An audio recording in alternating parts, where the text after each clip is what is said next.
Les liens qu'on peut tisser entre l'art, la culture et le soin sont en fait très étroits et très naturels.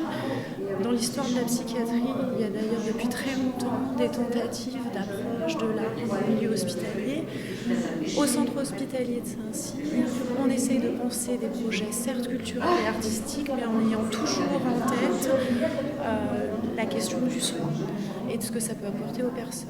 Alors ce que ça leur apporte avant tout, ce sont des échanges, pouvoir sortir de l'hôpital, aller au musée. Ça favorise aussi des rencontres avec des personnes qu'ils n'auraient peut-être jamais rencontrées et ça favorise aussi des liens d'une nature un peu singulière entre les soignants et les patients qui sortent du cadre habituel du soin.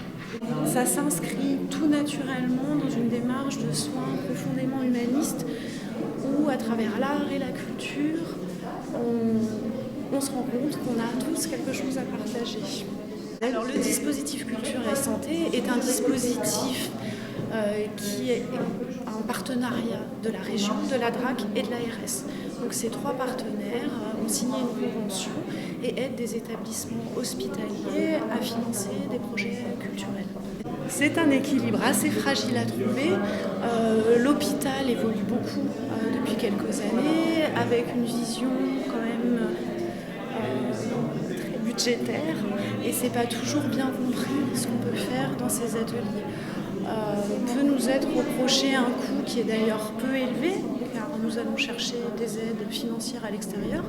Nous sommes financés par la DRAC, la région et aussi l'ARS. Donc c'est un coût qui ne repose pas entièrement sur les établissements. Et puis l'idée des projets culturels, c'est quand même de créer des partenariats avec des institutions culturelles, des musées, des artistes, des collectifs, qui eux aussi financièrement nous aident